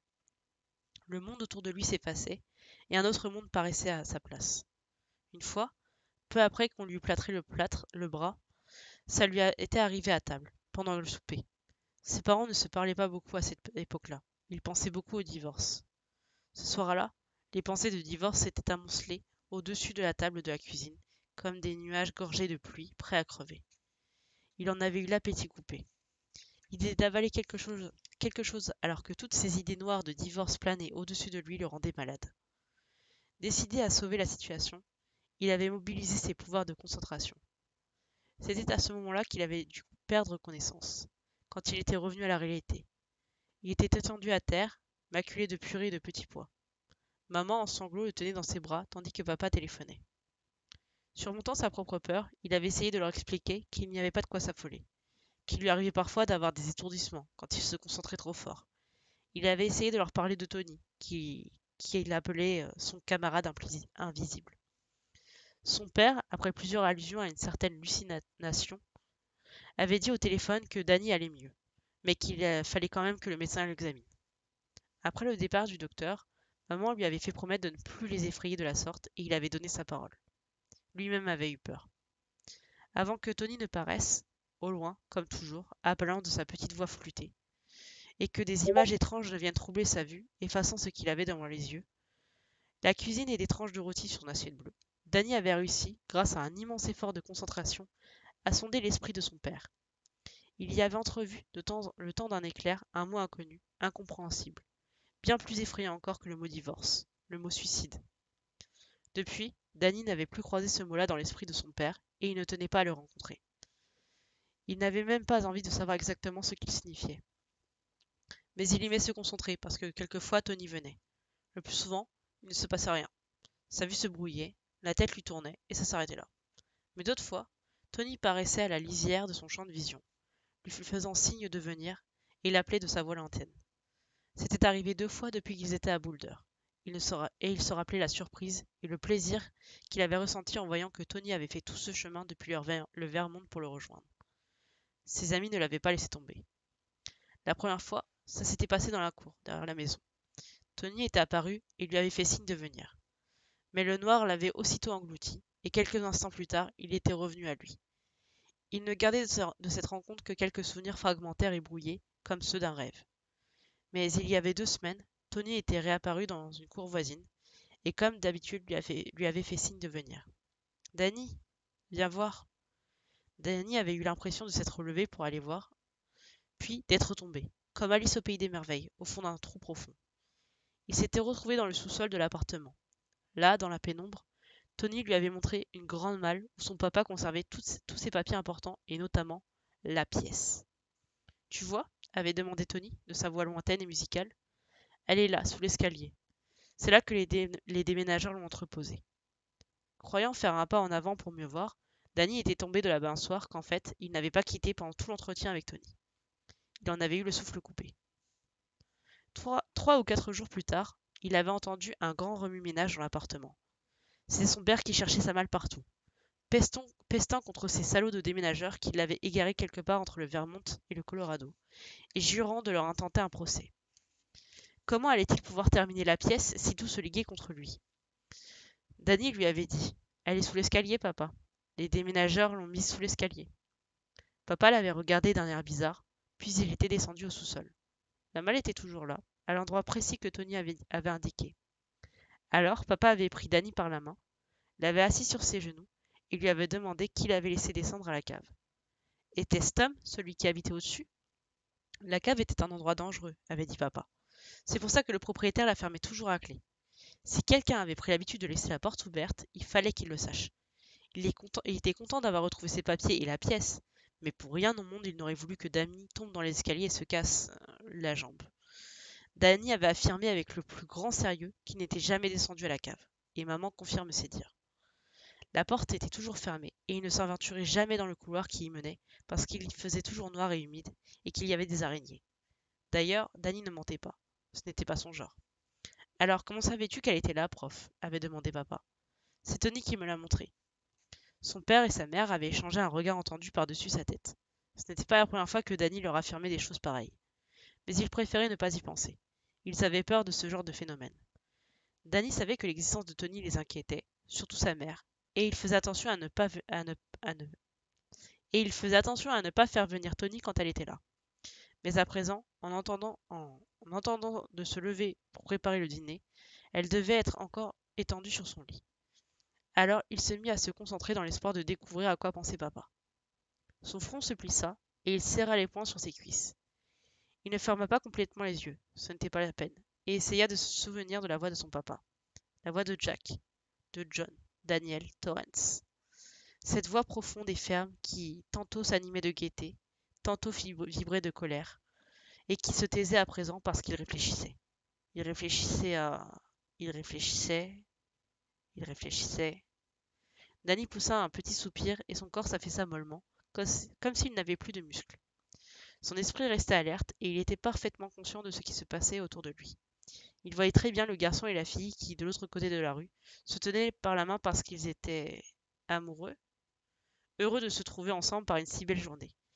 Il voyait les feuilles d'automne, balayées par le vent, faire des cabrioles dans le caniveau. Il voyait la maison devant laquelle il passait et remarquait même que son toit était recouvert de bardeaux. Je pense qu'il n'y aura pas de problème si le chaperon est en bon état. Ouais, ça ira. Quel numéro ce Watson? J'aimerais le mettre dans la pièce. Bientôt, j'aurai mis tous les pauvres diables de la création là-dedans. Oui, je trouverai les bardeaux à la quincaillerie de Sid Weather. J'achèterai aussi la bombe d'insecticide, au cas où il y aurait des guêpes. C'est le moment où elles font leur nid. Et il se pourrait qu'en arrachant les vieux bardeaux, je leur tombe dessus. Des bardeaux. Voilà à quoi pensait papa. Il avait obtenu le poste et il était en train de penser aux bardeaux du toit. Danny, Danny. Il leva les yeux et vit Tony qui, au bout de la rue, à côté d'un panneau de stop, lui faisait signe de la main. Comme toujours, à la vue de son vieil ami, une bouffée de plaisir lui réchauffa le cœur. Mais cette fois-ci, une pointe d'angoisse s'y mêlait. Comme si Tony avait dissimulé derrière lui une ombre, un spectre. Assis sur le trottoir, il s'affaissa encore davantage, et ses mains glissant le long de ses cuisses finirent par pendre entre ses jambes. Son menton tomba sur sa poitrine, et il ressentit un tiraillement indolore presque imperceptible. Une partie de lui-même s'était levée pour suivre Tony dans le gouffre des ténèbres où il y avait disparu. Danny. Peu à peu, l'obscurité s'anima de tourbillons blancs et d'ombres tourmentées. Des gémissements sourds déchirèrent le silence. Il était pris dans une tempête de neige en montagne. Les tourbillons blancs étaient des bourrasques de neige et les ombres tourmentées de sapins que tordait le vent. La neige recouvrait tout. Elle est trop épaisse, dit Tony, d'un ton désespéré qui lui glaça le cœur. Jamais nous ne pourrons nous en sortir. Une forme massive surgit des ténèbres. Dans l'obscurité de la tempête, Danny devinait la blancheur et ses contours rectilignes. Puis, s'approchant, il distingua de nombreuses fenêtres et un toit en pente, recouvert de bardeaux, dont certains, ceux que son papa avait posés, étaient d'un vert plus vif que les autres. La neige les recouvrait, elle recouvrirait tout. Des panneaux d'interdiction écrits en grosses lettres vertes surgirent soudain dans l'ombre. Danger de mort, baignade interdite, passage interdit, fil à haute tension, rail électrisé, défense d'entrée. Les contrevenants seront fusillés sur le champ. Danny ne comprenait pas le sens exact de ces panneaux. Il ne savait pas encore lire. Mais il en comprenait l'esprit. La peur l'avait envahi comme une moisissure qui se serait fixée dans les cavités obscures de son corps et que seul un rayon de soleil parviendrait à faire disparaître. Les panneaux s'engloutirent dans la nuit. À présent, il se trouvait dans une pièce sombre qu'il ne connaissait pas. La neige éclaboussait les vitres comme du sable jeté à la volée. Il avait la bouche sèche, les yeux brûlants, et son cœur battait dans sa poitrine comme un marteau-pilon. Un bruit de pas qui s'approchent, ponctué de coups qui s'abattent, lui parvenait du couloir.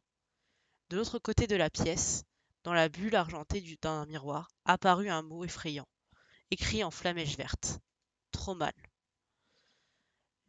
Les coups se mirent à tomber avec une régularité inquiétante. Il y eut un bruit de verre cassé, quelqu'un s'approchait, et l'appelait d'une voix rauque, que sa familiarité rendait encore plus effrayante. Sors de là et montre-toi.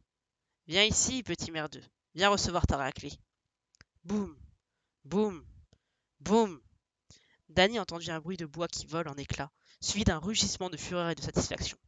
Trop mal approché. Non, chuchota-t-il. Non, Tony, s'il te plaît. Une main flasque pendait par-dessus le rebord de la baignoire en porcelaine. Un mince filet de sang coulait le long du troisième doigt, dégoûtant de l'ongle soigneusement fait sur le carrelage. Non, oh non, je t'en prie, Tony, tu me fais peur. Trop mal, trop mal, trop mal. Au fond d'un hall obscur, accroupi sur une moquette dont les guirlandes noires se détachaient sur un fond bleu, il écoutait les pas se rapprocher. Soudain, une forme déboucha du couloir transversal et se dirigeait vers lui. Empestant la sueur et le sang, elle avançait vers lui en titubant. Elle tenait à la main un maillet qu'elle faisait tournoyer en tous sens. Le maillet, décrivant de grands cercles, martelait les murs, déchirant la tapisserie de soie et soulevant des bouffées blanches de poussière de plâtre. Viens ici recevoir ta raclée. Montre-moi que tu es un homme. Plus le monstre approchait, plus il paraissait gigantesque, et la puanteur aigre-douce qu'il dégageait était irrespirable. Le sifflement que faisait le maillet en fauchant l'air se faisait plus féroce, et le bruit du choc entre sa tête et le mur devenait assourdissant. Danny sentait maintenant la poussière du plâtre lui picoter le nez. Des petits yeux rouges luisaient dans le noir, le monstre l'avait aperçu. Il fonçait sur Danny, qui restait blotti dans son coin, plaqué contre le mur. Comble de malheur, la trappe au-dessus de sa tête était verrouillée. Puis ce fut l'obscurité, le flottement. Tony, ramène-moi à la maison. Oh Tony, je t'en supplie. À l'instant même, il se retrouva chez lui, assis sur le trottoir d'Arapahoe Street, le corps baigné de sueur, la chemise trempée collant à sa peau. L'écho des coups frappés sur le mur retentissait toujours dans ses oreilles, et il lui semblait encore sentir l'odeur de l'urine qu'il avait évacuée dans sa terreur. Il pouvait encore voir la main flasque pendant par-dessus le rebord de la baignoire, les gouttes de sang dégoulinant le long du troisième doigt, et ce mot aussi mystérieux que terrifiant. Trop mal. Le soleil revint. Tony, qui n'était plus qu'une petite tache au bout de la rue, lui lança de sa petite voix flûtée et lointaine. Fais attention, prof. Un instant après, Tony avait disparu, et le monde réel était là. La vieille coccinelle cabossée venait d'apparaître au bout de la rue. Toussant et pétaradant, elle s'approcha dans un nuage de fumée bleue. Danny bondit du trottoir et courut au-devant de la voiture. Gesticulant, sautillant d'un pied sur l'autre, il criait Papa, hé, papa, salut papa. Jack gara la Volkswagen, coupa le contact et ouvrit la portière. Au moment où il allait s'élancer vers son père, Danny aperçut quelque chose qui l'arrêta net, le cœur glacé. Là, sur le siège avant de la voiture, se dressait un maillet à manches courtes, dont la tête était barbouillée de sang et de touffes de cheveux. Mais non, ce n'était qu'un sac plein de provisions. Alors Danny, ça va, prof? Ouais, ça va. Il se précipita vers son père, enfouit son visage dans sa veste de jean fourrée de peau de mouton, et se serra contre lui de toutes ses forces. Perplexe, Jacques le serra lui aussi. Hé, petit, il ne faut pas rester au soleil comme ça, tu ruisselles de sueur. J'ai dû m'endormir, papa. Je t'aime, tu sais. Je t'ai attendu. Moi aussi, je t'aime, Dan. J'ai apporté des provisions. Tu pourras m'aider à les monter? Bien sûr. Et maintenant, messieurs, dames, je vous présente le remarquable Danny Torrance, l'homme le plus fort du monde, dit Jack en lui ébouriffant les cheveux. Sa spécialité, s'endormir sur le trottoir. Ils gravirent le chemin qui menait vers le porche, où Wendy les attendait déjà près de la porte. Danny comprit en les voyant ensemble qu'ils étaient heureux de se retrouver. Il respirait l'amour comme le garçon et la fille qui étaient passés dans la rue en se tenant par la main, et Danny se sentit heureux. Les provisions, ce n'était que des provisions, se tassèrent dans le sac qu'il portait. Tout allait bien. Papa était rentré. Maman l'aimait. Aucune menace ne planait sur eux. D'ailleurs, les prévisions de Tony ne se réalisaient pas toujours. Mais depuis l'apparition de ce mot énigmatique dans le miroir de son rêve, la peur était insinuée dans son cœur. Fin du chapitre 4.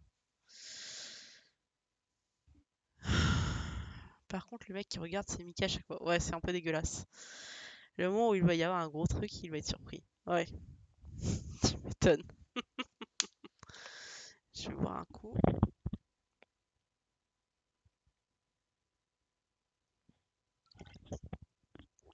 Je pense qu'on va lire un dernier chapitre et que ce sera bien.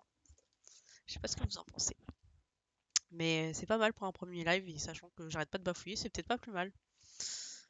Donc on y go pour le chapitre 5, et puis ce sera le dernier chapitre. Et puis de toute façon, après, je vous tiendrai au courant des lives à venir. Je vais essayer d'avoir un planning plus ou moins fixe, on verra. Je vais essayer de gérer.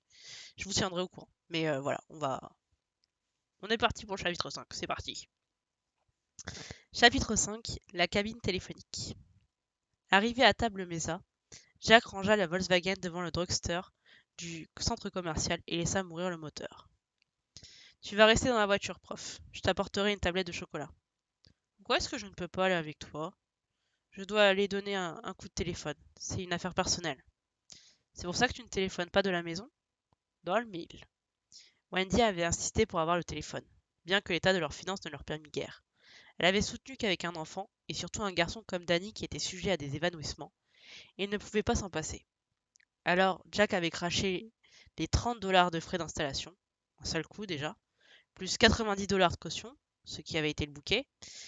Jusqu'à présent, le téléphone était resté muet, à part de faux numéros. Tu m'achèteras un Nuts, papa? D'accord. Tu restes là sagement et tu ne joues pas avec le changement de vitesse. Promis? Promis, je vais regarder les cartes. C'est parfait. Pendant que Jack descendait de la voiture, Danny ouvrit la boîte à gants de la coccinelle et sortit les 5 cartes routières fripées qui s'y trouvaient. Le Colorado, le Nebraska, l'Utah, le Wyoming et le Nouveau-Mexique. Il avait une passion pour ces cartes routières qu'il étudiait attentivement en suivant du doigt le long tracé des routes. En ce qui les concernait, l'acquisition de ces nouvelles cartes était ce que ce départ dans l'Ouest avait apporté de plus positif. Jack se présenta au comptoir du drugstore, acheta le Nuts, le journal et le dernier numéro de l'Écho des écrivains. Il donna un billet de 5 dollars à la caissière et demanda qu'on lui rende la monnaie en carters. La main pleine de mitraille, il se dirigea vers la cabine téléphonique située à côté de la machine à découper les clés et se faufila à l'intérieur.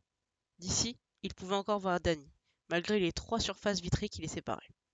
La tête penchée, l'enfant étudiait ses cartes avec ferveur. Une vague de tendresse pour son fils submergea son cœur, mais rien dans l'expression dure et sévère de son visage ne laissa supposer qu'il éprouvait un tel sentiment. Sans doute aurait-il pu donner ce coup de téléphone de politesse depuis la maison, car il n'avait aucunement l'intention de dire quoi que ce soit que Wendy ne pût entendre. Mais il avait sa fierté, et puisque cette fierté était, mis à part sa femme, son fils, 600 dollars dans un compte courant et une vieille Volkswagen de 1968, tout ce qu'il possédait au monde, il en était venu à se laisser presque toujours guider par elle. Elle était en fait la seule chose qui lui appartenait en propre. Même le compte courant était à eux deux. Dire qu'il y avait à peine un an, il était encore professeur dans un des meilleurs collèges privés de toute la Nouvelle-Angleterre. Il avait eu des amis, pas les mêmes peut-être que ceux qu'il avait fait avant de renoncer à l'alcool, mais des gens avec lesquels il pouvait se distraire. Des collègues qui admiraient ses dons de pédagogue et sa vocation d'écrivain. Tout allait si bien. Il y avait à peine 6 mois. Wendy et lui avaient découvert qu'au bout de chaque quinzaine, avant de toucher la paye, il leur restait toujours un peu d'argent, de couvrir un petit compte d'épargne. Par contre, du temps où ils buvaient, il ne leur était jamais resté un seul centime. Même quand c'était Al Shockley qui payait la tournée. Wendy et lui avaient commencé à évoquer la possibilité de l'achat d'une maison. Dans un an ou deux. Ils auraient de quoi faire un premier paiement. Une vieille ferme à la campagne aurait fait l'affaire. Les, les 6 à 8 ans qu'il faudrait pour la rénover ne leur faisaient pas peur. Ils étaient jeunes, ils avaient la vie devant eux, puis il avait perdu la tête. George Hatfield. Le conseil d'administration lui avait demandé sa démission, et il l'avait donnée. Sans cet incident, il aurait été nommé professeur en titre à la fin de l'année. La soirée qui avait suivi l'interview chez le directeur avait été la plus noire, la plus effroyable de toute sa vie. L'envie, le besoin de se saouler n'avait jamais été aussi fort. Ses mains tremblaient, il renversait tout, et il aurait voulu faire passer sa mauvaise humeur sur Wendy et Danny. Il s'efforçait de contenir sa colère, mais sa patience s'effritait et risquait, comme la laisse d'un chien excité, de craquer sous l'effet de l'usure. Craignant de les battre, il était parti. Il avait fini par s'arrêter devant un bar, mais il n'y était pas entré, sachant qu'il n'en fallait pas plus pour décider Wendy à le quitter en emmenant Danny avec elle. Et à partir de ce jour-là, il serait un homme fini, il le savait. Au lieu d'entrer dans le bar, où de vagues ombres s'agitaient, goûtant aux eaux de l'été, il était allé chez Al Shockley. Le vote du conseil avait été de 6 contre 1, et c'était Al qui avait voté contre son renvoi. Il demanda l'inter, et on l'informa qu'il pouvait parler avec Al. À 2000 miles de là, à l'autre bout de l'Amérique, pendant 3 minutes, pour 1,85 $. Al était le fils d'Arthur Longley Shockley, le baron de l'acier. Légataire universel, il avait hérité d'une immense fortune, ainsi que de la présidence de plusieurs firmes industrielles et d'un fauteuil dans un bon nombre de conseils d'administration, dont celui de Stovington Preparatory Academy, le collège où le père et le fils avaient fait leurs études secondaires, et que le vieux Shockley avait comblé de donations. Jack et Al étaient devenus amis grâce à une particularité qui faisait d'eux des amis naturels. Dans toutes les réunions de professeurs, dans toutes les soirées mondaines, ils étaient, de tous les invités, les plus saouls. Shockley était séparé de sa femme, et le mariage de Jack glissait vers une rupture. Bien qu'il aimât encore Wendy et lui eût promis, chaque fois avec la meilleure bonne foi du monde, de s'amender pour elle et pour le bébé d'Annie. Quand les cocktails chez les collègues avaient pris fin, Al et Jack s'en allaient faire la tournée des bars, jusqu'à leur fermeture, et achevaient la moitié dans la voiture au bout de quelques chemins perdus, où ils liquidaient tranquillement un carton de bière déniché dans une petite épicerie. Au petit matin, quand l'aube se glissait dans le ciel, Jack regagnait leur maison et trouvait Wendy et le bébé endormis sur le canapé du salon. Danny tournait toujours vers sa mère, un poing recroquevillé sous le menton. Il se sentait gagné par un tel dégoût de lui-même, une telle amertume lui emplissait la bouche, plus âcre encore que l'arrière-goût des cigarettes et des martinis. Al les appelait les Martiens, qu'il se mettait à peser le plus sérieusement du monde les mérites relatifs du fusil, de la corde et de la lame de rasoir. Si c'était un jour de la semaine, il dormait 3 heures, se levait, s'habillait, croquait 4 sachets d'aspirine vitaminée, et encore saoul, s'en allait faire son cours de 9 heures sur les poètes américains. Salut les gars, revoici l'étonnant Monsieur Torrance qui, malgré son état d'ébriété flagrant, s'apprête à vous régaler avec l'histoire rocambolesque de l'épouse de Longfellow et de sa mort dans le célèbre incendie de Boston. Il n'avait pas voulu admettre qu'il était alcoolique, se disait-il, tout en écoutant sonner le téléphone d'Al. Combien de cours avait-il séché? Combien d'autres avait-il fait sans s'être rasé, puis encore le martien? Mais il avait cru pouvoir s'arrêter quand il le voudrait. Combien de nuits Wendy et lui avaient-ils fait chambre à part? Ça va très bien, tu sais. Le pare-choc embouti? Mais bien sûr que je peux conduire. Et Wendy, qui s'enfermait, toujours dans la salle de bain pour pleurer. Quand, dans une soirée, on servait de l'alcool ou même du vin, ses collègues avaient commencé à l'observer à la dérobée. Petit à petit, il s'était rendu compte qu'on parlait de lui, et il ne sortait plus de sa machine à écrire que des feuilles de papier blanche qu'il froissait en boule et envoyait au panier. Au début, Stovington pouvait se féliciter d'avoir su attirer le jeune Jack Torrance, un garçon qui allait peut-être devenir un écrivain important, et qui en tout cas était éminemment qualifié pour initier les adolescents à ce grand mystère, l'art d'écrire. Il avait déjà publié 84 nouvelles. Il travaillait sur une pièce de théâtre et il y avait peut-être un roman qui mijotait dans l'arrière-boutique. Mais maintenant, il n'écrivait plus, et son enseignement était devenu inégal. Et finalement, ce qui devait arriver était arrivé. Ça s'était passé un soir, quelques semaines après que Jack eut cassé le bras de son fils. C'était ce soir-là, lui sembla-t-il, que son mariage avait pris fin. Il ne lui restait plus qu'à attendre que Wendy fît preuve d'un peu de volonté. Si sa mère n'avait pas été une telle garce, il savait que Wendy aurait pris le premier bus pour le New Hampshire dès que Danny eût été en état de voyager. C'était fini entre eux. Il était minuit. Jack et Al rentraient dans bar par la nationale 31. Al, au volant de sa Jaguar, s'amusait à rétrograder les vitesses en virtuose dans les virages, mordant de temps à autre sur la ligne continue. Ils étaient tous les deux complètement ivres. Les Martiens avaient atterri en force ce soir-là. Ils arrivaient à 100 km/h sur le dernier virage, avant le pont, quand brusquement, ils aperçurent un vélo d'enfant au milieu de la route, quelques mètres devant eux. Il y eut un coup de frein brutal, le crissement aigu des pneus, s'effilochement sur l'asphalte, puis un bruit de ferraille quand à 60 km/h, ils emboutirent de plein fouet le vélo. Projeté en l'air, il alla heurter d'abord le capot, fracassant le pare-brise, dont le verre sécurite se voila de craquelure devant les yeux exorbités de Jack, puis rebondit comme un oiseau désarticulé, pour s'écraser enfin derrière eux avec un terrible fracas.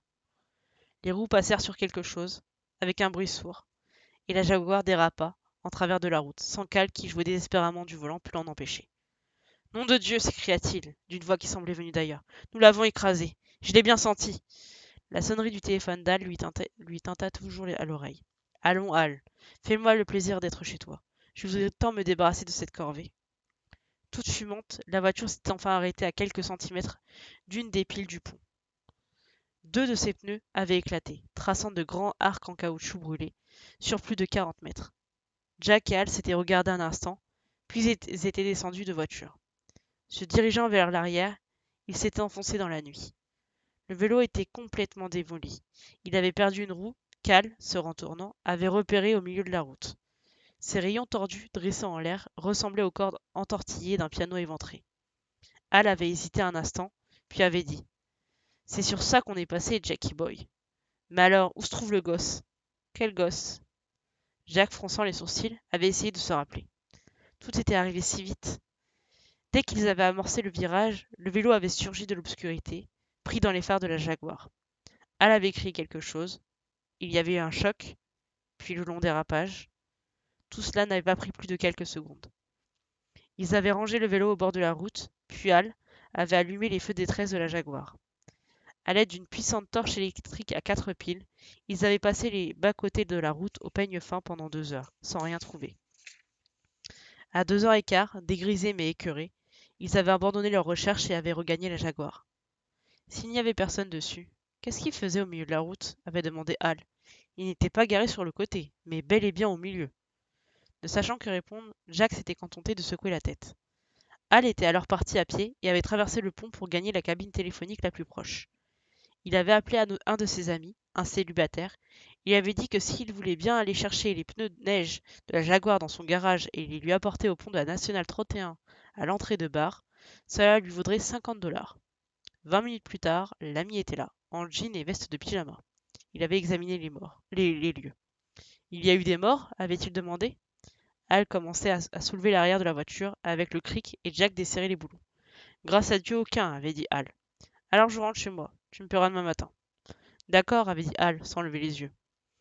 Ayant réussi à changer les pneus sans anicroche, ils avaient regagné la maison d'Al Shockley.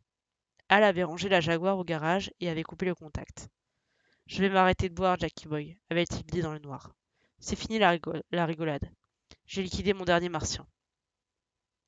Transpirant dans l'atmosphère confinée de la cabine téléphonique, Jack songea qu'il n'avait jamais douté qu'Al pût tenir parole.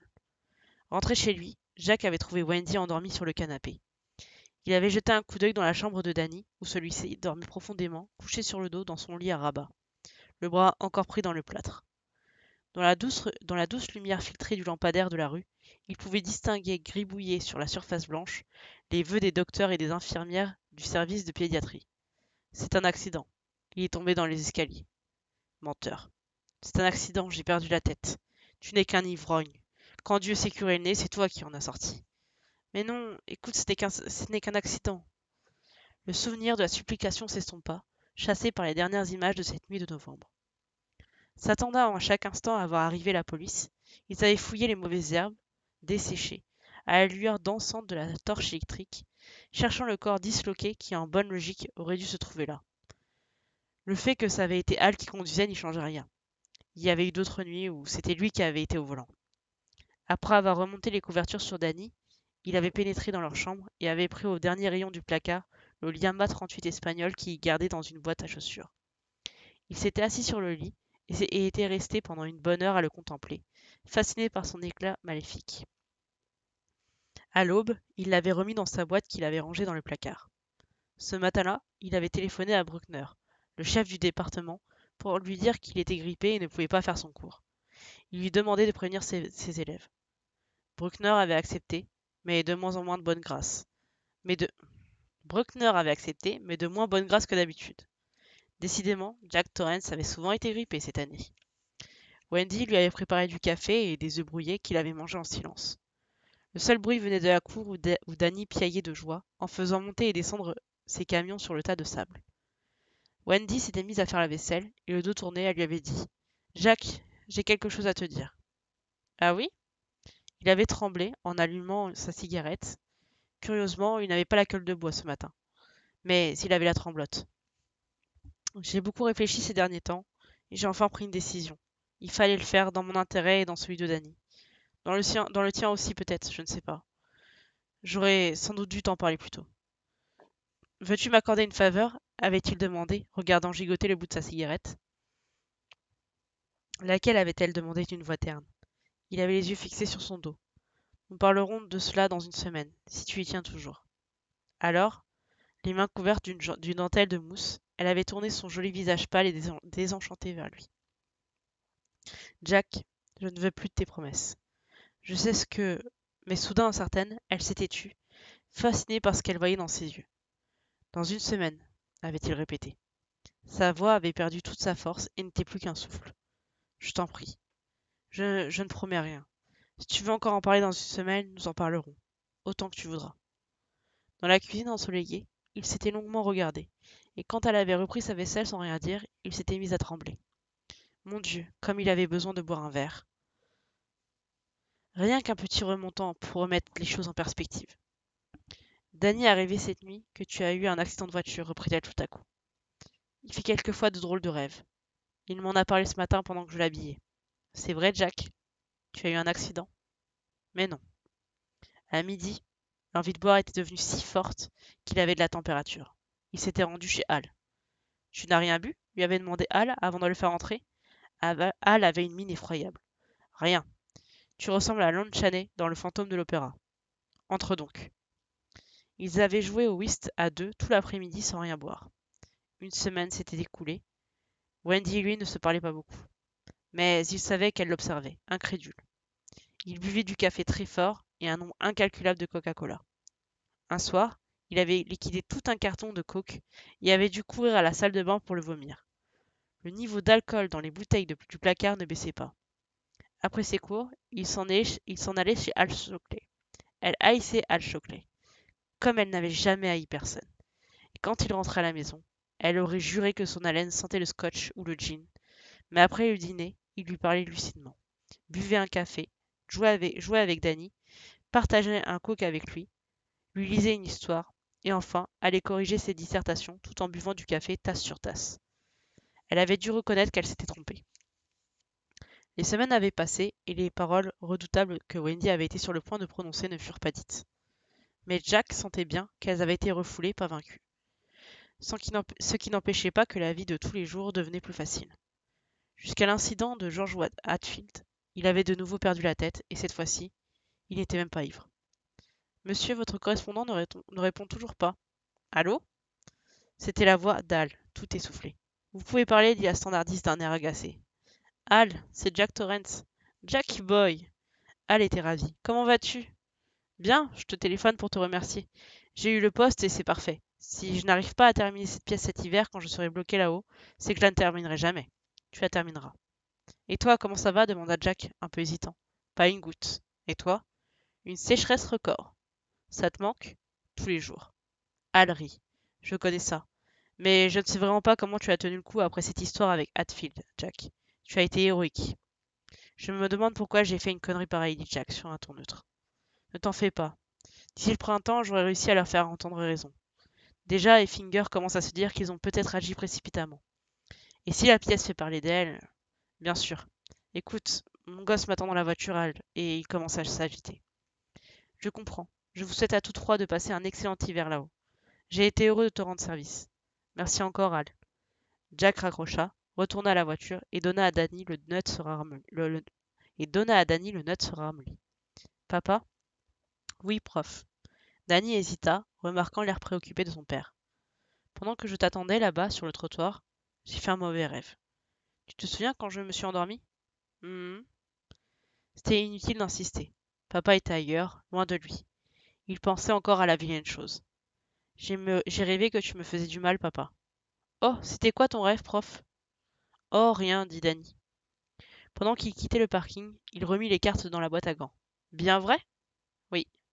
Jack lança un regard anxieux à son fils, puis se mit à réfléchir à sa pièce. Fin du chapitre 5.